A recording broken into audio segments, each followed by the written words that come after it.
Welcome back to Property Developers Playbook. I'm Jonathan Stobbs. And I'm Kieron Shepherd. This is the podcast where we talk about the business of property development. So if you're looking to get started or looking to scale, this is the podcast for you. Yeah, and you're new to the podcast, welcome. And if you're joining us again, welcome back. Yep. Please like, follow, share with friends, loved ones, and particularly anybody looking to get into property development. Exactly that.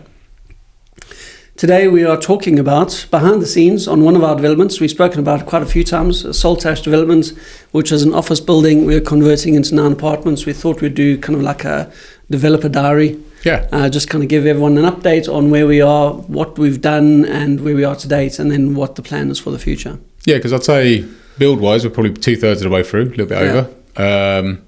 Kind of getting to the nice part. The nice part. The beautifying part. Yeah. But as the development goes, we're nearing the end. You know, in terms of the whole property development, we're nearly at the end. So, yeah. A little bit more of that later. But before that, we've got the question of the week because finally, Faith is back in the house. And... Oh, there's no applause, but she's back. There is applause. We've got applause here. We've got applause here. Oh, have we? Well, I don't know which one it is. It might be the wah. Yeah. Faith's in the house. Faith, just put that in the edit over your own, what is it, fan thing. Yeah. Anyway, the question of the week from Faith. What is it? What percentage of the UK's new housing supply comes from conversions compared with new build homes? So what percentage of new homes in the UK come from conversions rather than new builds? It was incredible how you said that in exactly the same way. It was, kind of. Anyway, I can't remember who went first last time. But it's got to be less than the new builds. Has to be. Yeah, I don't think it's much at all. What do you think it is? I'm at 20%. I don't think it's that much. No, I think it's like 10%. So 10% of new housing supply. Hold on, there's some conversions than new builds. There's quite a lot of big ones, isn't there? In that? No, I think it's 10. I don't think it's much at all. Okay, Faith. I mean, I'd be going lower than that, but I think 10%. Yeah, it's about 10 to 15%. Oh, we're close, but you win. Wait, 10 to 15? That just made him almost right. Yeah, I was almost right. You got it? Yeah, you got it. You got it on this one. You got it. Yeah. You are the favourite sometimes, but not always. No, never. Absolutely hates me. Right, Anyway, so Saltash. So basically, we just want to give you some context about how it came about, what we're doing. So we've got a couple of points that we're going to go through, and we'll talk about it because one of the biggest things is how do we find our sites? Well, firstly, we call it Saltash because it's in Saltash, but it's actually called St James Court. Yeah, which has got a little posh name. Yeah, quite posh, and it's quite nice. Yeah, we haven't changed the name. That's what it's been called at the office building, and we quite liked it. We liked it. St James Court, and it has a little courtyard. Yeah, got great views over the Tamar River. Tamar. I don't know how you want to say it. How do you say it? I'm South African, so every A is an R. Tamar. Tamar. Yeah. But I think it's meant to be Tamar. Tamara. Yeah. Anyway, so how did we find the opportunity? Well, we found it on Rightmove. I know people say everything on Rightmove is not a deal, but it was with a commercial agent, and we saw it. A bit of an ugly duckling we saw. It had a rendered roof. It's 3 stories, render and mansard roof on the top. Yeah, it's not an attractive building, even still. No. It'll get there once it's got its new skin on. Yeah, it will look nice. Yeah. But it's not, it's not a beautiful bit of architecture. No, there's definitely better ones. Yeah, but it's also, that's a reason why we liked it for the internal layout and space. Yeah. It worked because of that. The mansard roof helped us with it gave us the space we were after. Yeah. And it does work. It does work. I think that's where it was. We saw it. We went for a viewing. The floor layouts seemed to work great from what we were looking at. We originally looked at eight apartments, but then when we went to the architects, we were able to squeeze out another one. So we got 5 2-beds and 4 1-beds. And the great thing from a planning point of view, this was a Class MA application, which is under permitted development rights. Yeah. So that made things a lot easier from a planning point of view. Yep. What attracted us to the sites? I'd say the view. Oh, the view's stunning. Yeah. The view's really good. It's literally a stone's throw away from the town centre. Yeah. So in terms of walking, to the town, if you work in the town or public transport, it's near Plymouth. Yep. So a bigger city. But yeah, the view's most of the apartments have those. Yeah, well, you views. either got river views or you got views of the bridge across to Plymouth. Although we thought maybe there's a slight negative with this being, but there's a social club close by. Yeah. And actually, we didn't buy it because of it, but we've become quite friendly with the people who run the social club, and they're lovely people, and it actually gives a real social community vibe, which is really cool, and they're really, pro-development there, and so that's really nice. Although we didn't know that before, it's nice now. So we obviously, when you're looking at sites, you've got to look at the amenities that are around there. So as you said, public transport's great. Yeah. You're close to main 4 streets, where you got the buses. You're within walking distance of the train station.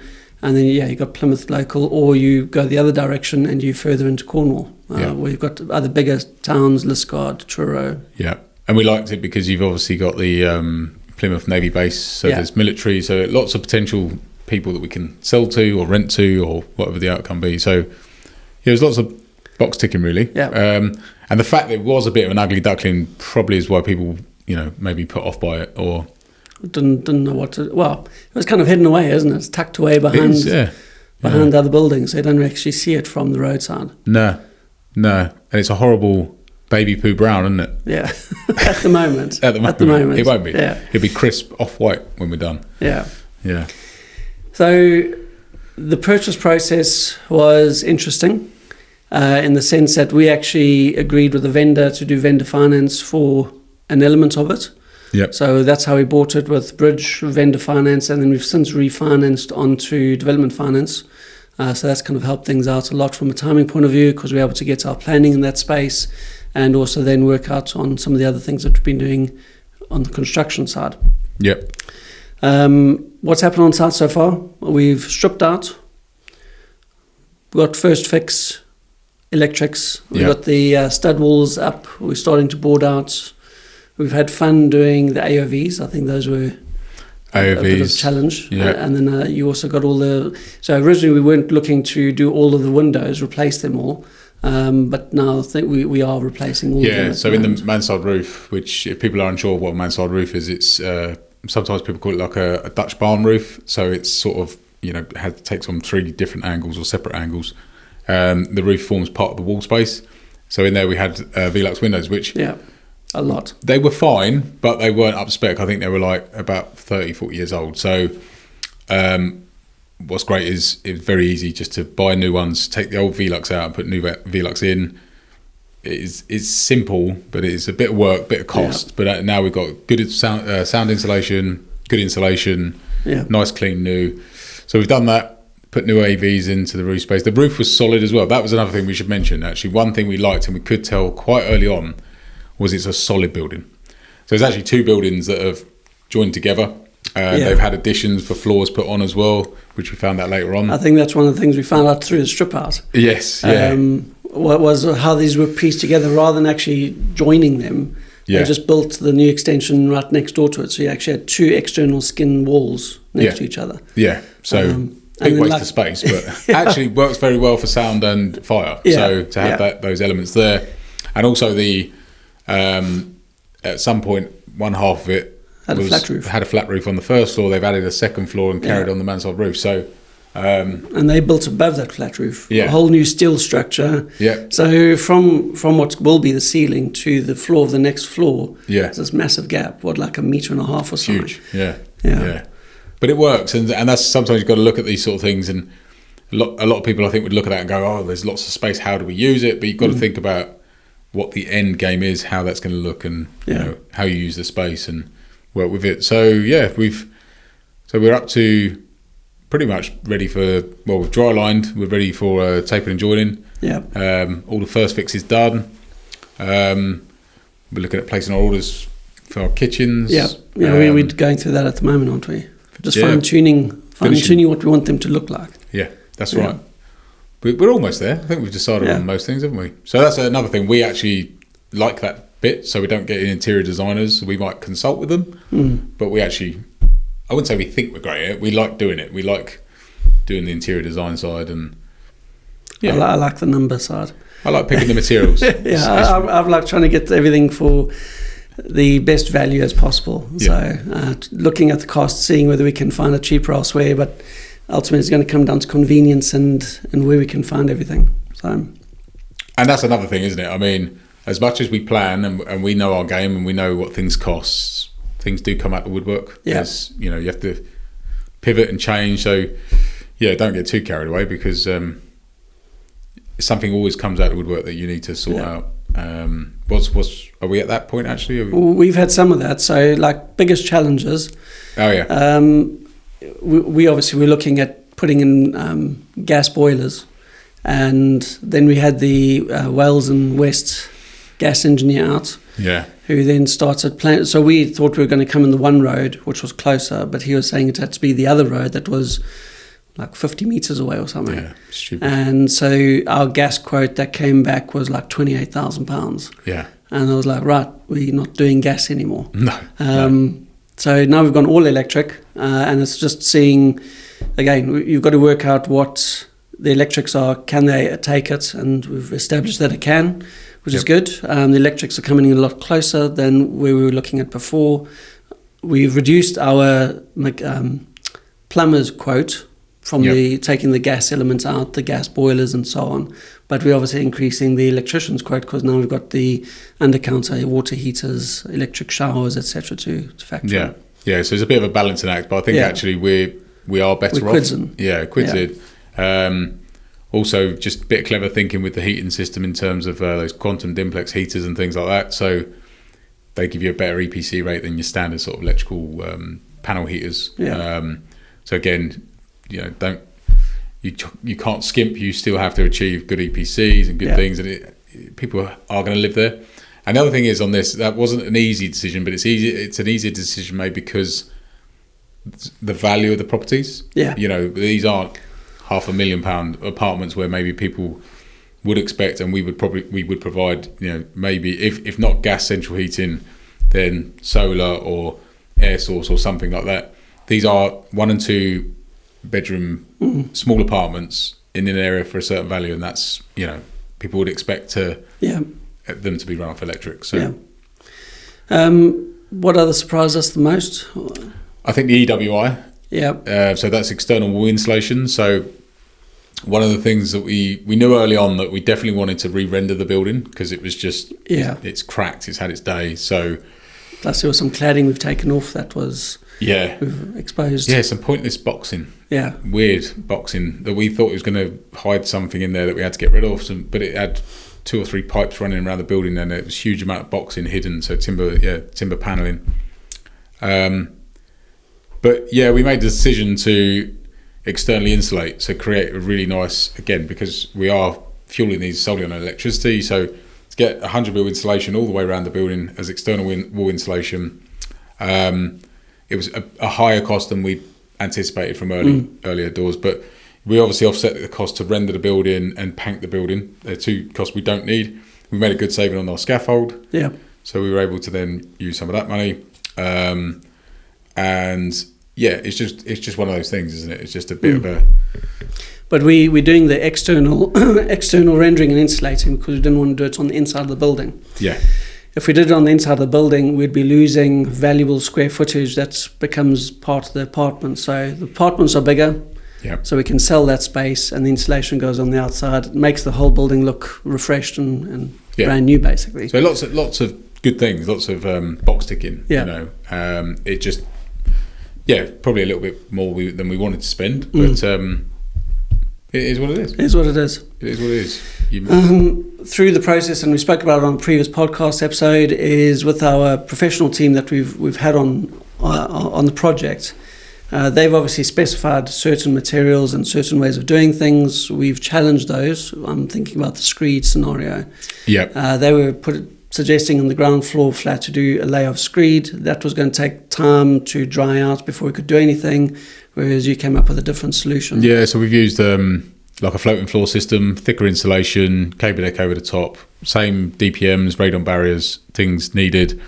You just need to, it's a robust detail, so in terms of changing this for regs and drawings and submitting, you can find the drawings online and just submit those as a change of detail quite easily for building control and building regulations.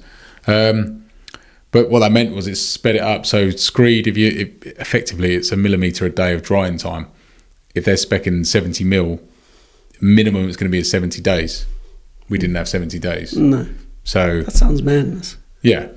Yeah. Now there is a calculation which brings it down to 50 over 70 mil. Excuse me, but you've then got to consider our weather in this country. Yes. And trust me, I just a mil per day, because you get wet days and lots of moisture in the air. You keep reading it, getting your moisture levels.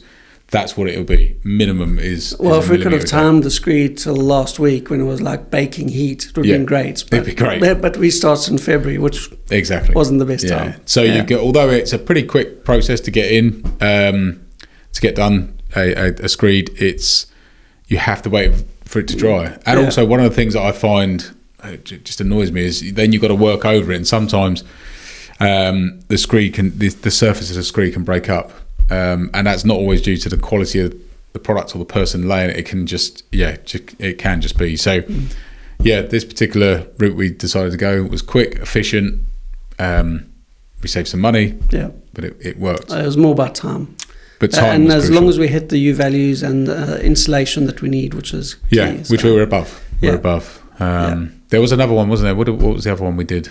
That was. Well, I know the stairs. You've tweaked a lot on to get that working. Stairs, we've sort of redesigned those a little bit. I'm not a fan of kite staircases, so I wanted a quarter landing, and so we just tweaked them, made them work, designed them. And you worked with a structural engineer to get it right the way you wanted it. So that was good. That worked well. Yeah.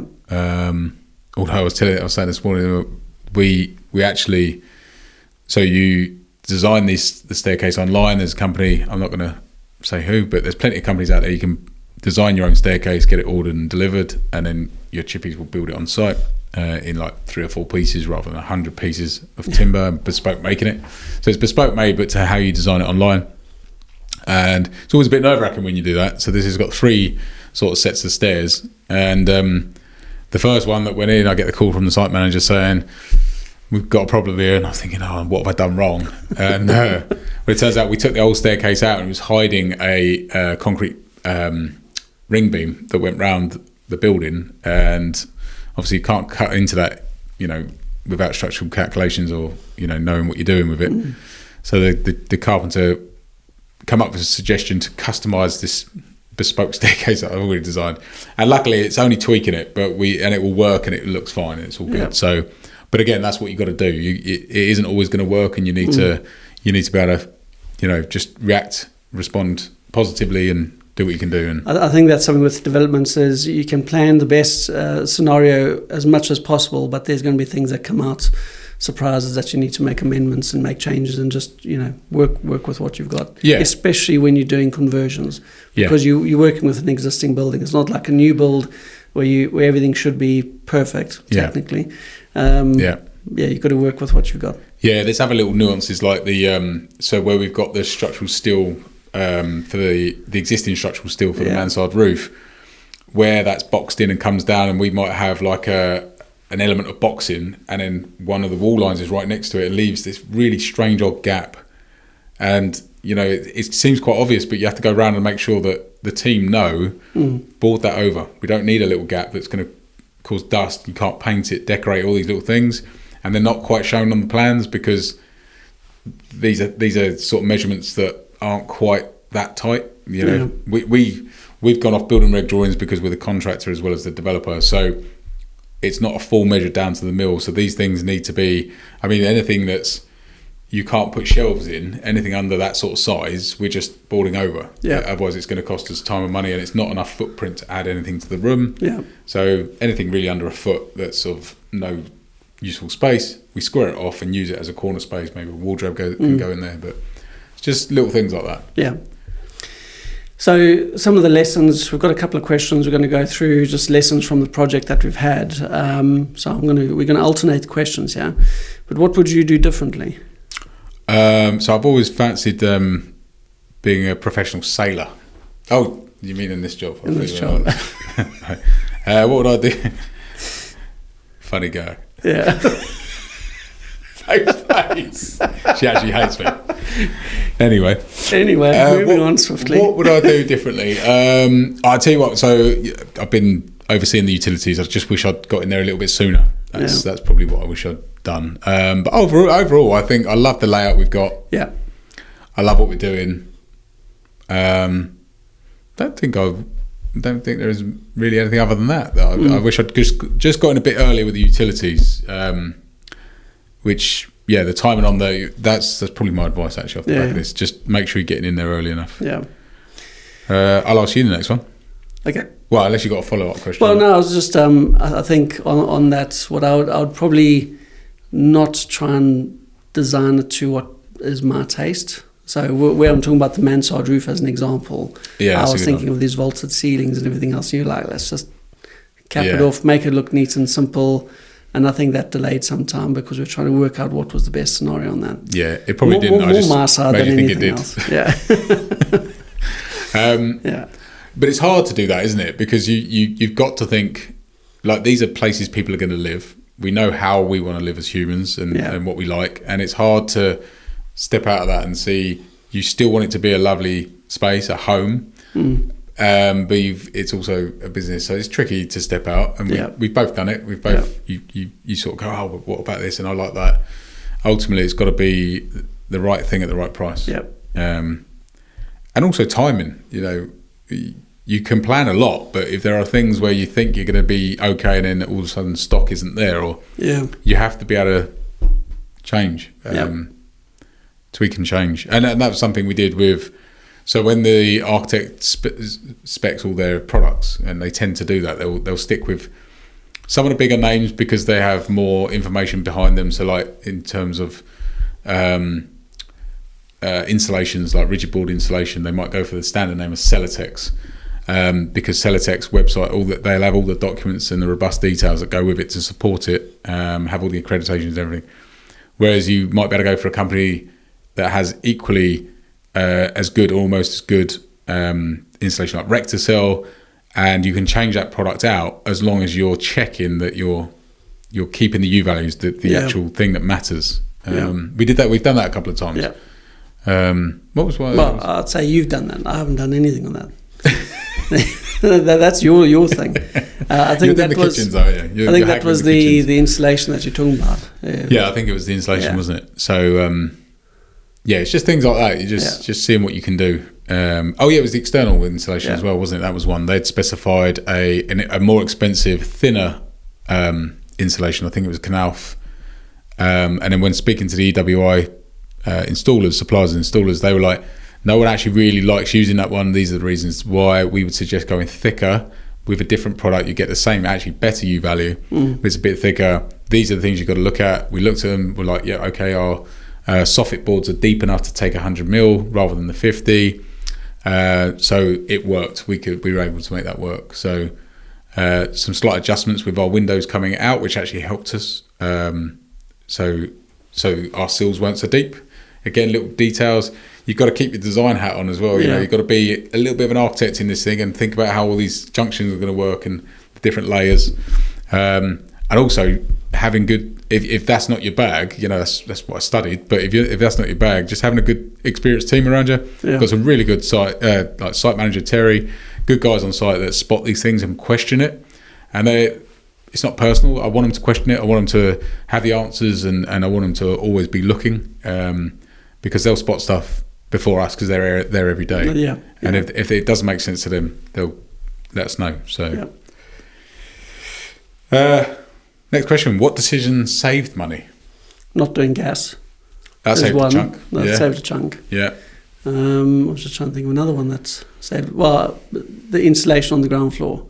I'd say that saved money compared to doing the screed. Yeah, definitely. Saved time and money there. Yeah. What took longer than expected? Utilities. The services. Utilities. Yeah. That took longer than I thought. Yeah. I was going to say the refinancing.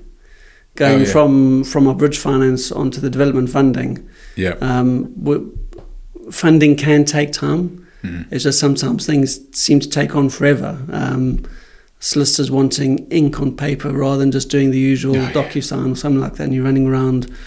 Find that frustrating sometimes. Yeah, and the whole proof of ID thing, and Yes. what did we have to do? We had to go somewhere, didn't we? And, Yeah, independent legal advice. oh, that done on independent That's legal. like a swear word, ILA. Yeah, ILA. It's oh my god, it's a racket. It is a racket. You pay a stupid amount of money for minutes of time, like hundreds of pounds, thousands of pounds. Well, yeah, it highlights how you value your time. They clearly value Don't their stick time up for them, John. Well, no, we should be doing the same thing. We should have been clever at school and become solicitors. No, but yeah, I mean, you've got to do it. Yeah. And that's the annoying thing. You can't get around it. You can't get around it. So, but there are actually ways, and we found a way on this one. We've done it before, and it was a lot of money. Yeah. And we found a way of doing it where actually we didn't have to travel miles to go and sit in front of someone, and we've done it for about half the price as we did before. And don't do it as a lastminute.com, no, because that's when you pay over the odds. Whereas if you've got enough, if you know you're going to be doing it plenty of time, it's not as sounds like a racket to me. Yeah.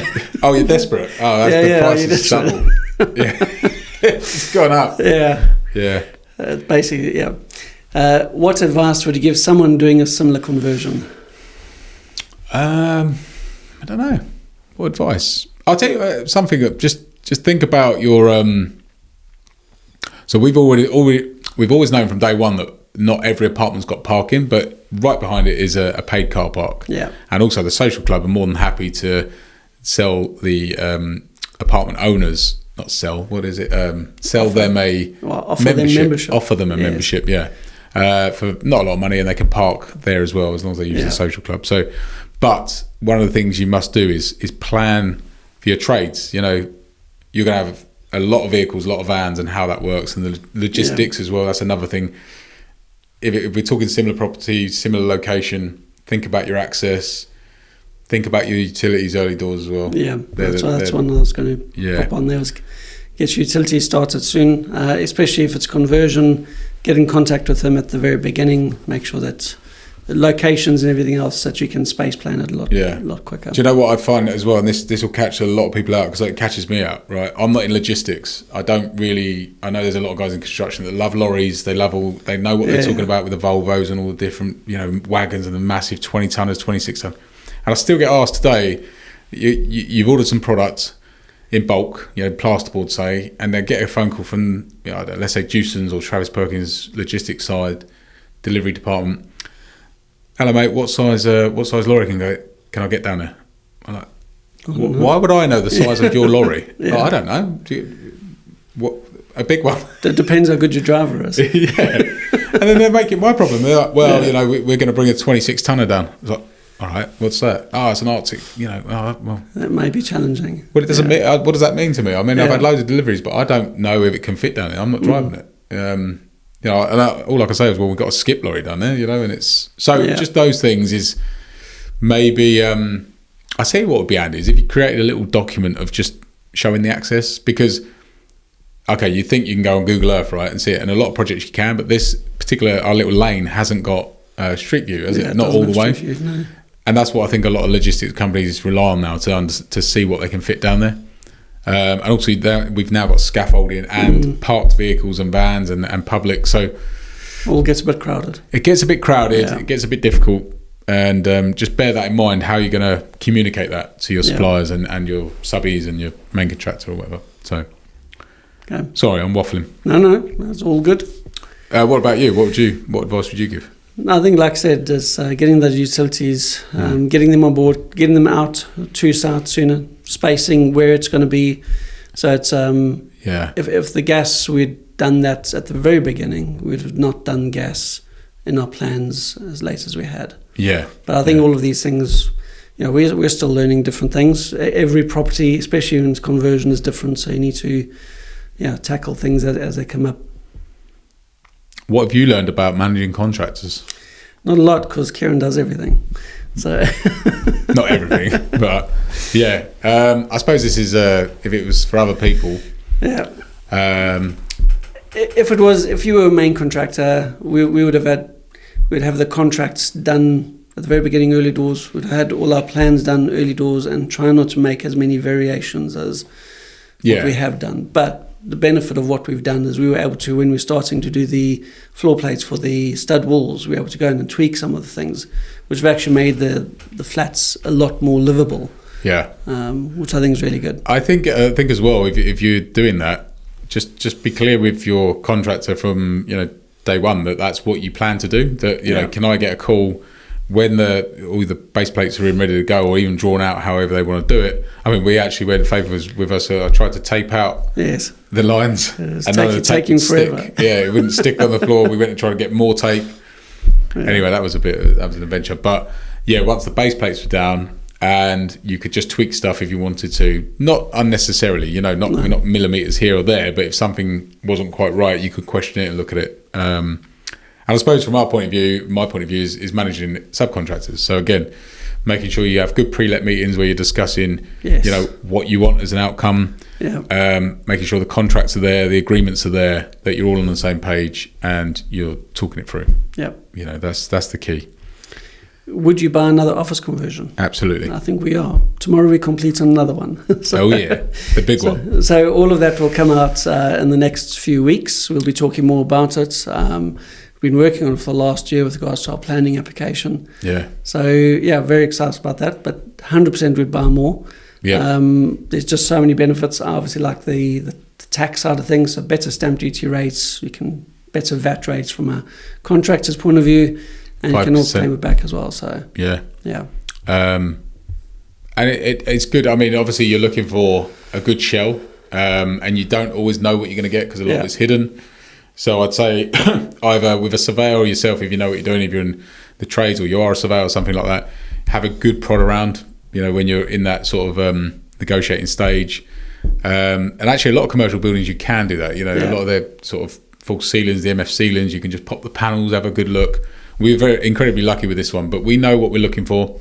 These office buildings are built really as a frame. They're built to be open plan and then the infill walls so they can change and as users change.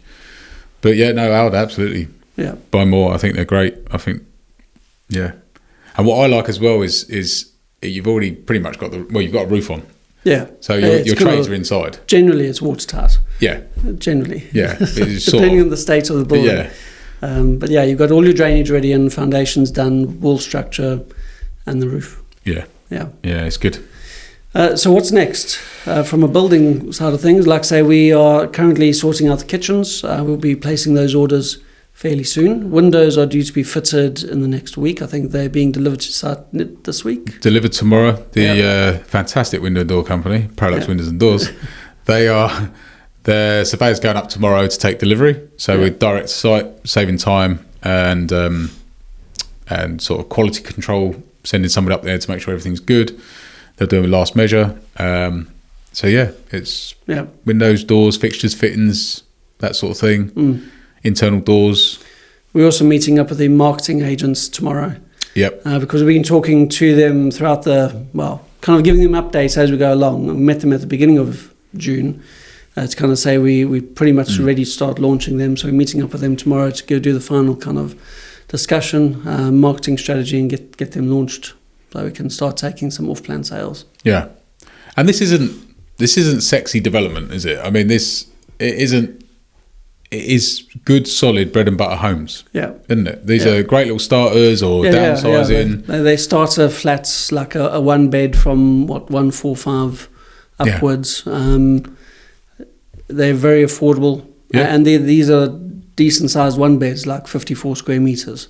Really good size, yeah. Really nice. Well, I was talking to someone this morning or earlier that was had seen the site. He's a developer. I don't know him well, but we're chatting. He's actually been and seen the site today, and he just wanted to ask a few questions. But he'd seen the site when it was for sale, and he thought we'd be able to get more out of it in terms of the amount of apartments. But I like the sizes we've got. I mean, I wouldn't want to go smaller with what's there. No, I suppose you could. I mean, we've got 5 2-beds, so you could have a lot more 1-beds. Yeah, but then the value of doing those conversions to the value of the sale of the units, it wouldn't be. Plus, also the way the building is shaped, it would have been odd having these kind of parochial 1-beds. It fits to what it is. You've got 3 per floor. They fit really well. They're nice spaces. I mean, it's not like you do have a living, dining, kitchen area, as an open plan room. So I don't think you can go any more smaller. And I think that works for us. And there's almost, we're starting now to see it, and we'll see it tomorrow at the spaces, and then we'll get that's when we'll draw a line and say that's what we're looking to sell these at. Yeah. So if there's anything else from this podcast episode you want us to cover on our Saltash development, like I said, we will be doing another update few months down the road, and then we'll probably be doing another final one once we've finished the development to kind of do a recap and overview, look at the final numbers, and kind of give a deep dive into how Saltash performed ultimately. Yeah. So I think it's an exciting project. We've enjoyed the process so far with its ups and downs. Yep. Definitely been worthwhile. If you haven't got into commercial resi conversions, it's definitely something I'd be telling you to look at. It's got some great opportunities. If not that, then new build developments again, everything's got its pluses. Yep. Definitely have a look at those. Yeah. So if there's anything else, definitely follow us, leave us a comment, drop us a review on podcast or YouTube. Definitely subscribe onto the YouTube channel as well. We'll continue sharing the highs and lows. Yep. Until next time. Yeah. As always, learn, build and scale. I'm Jonathan. I'm Kieran. See you again.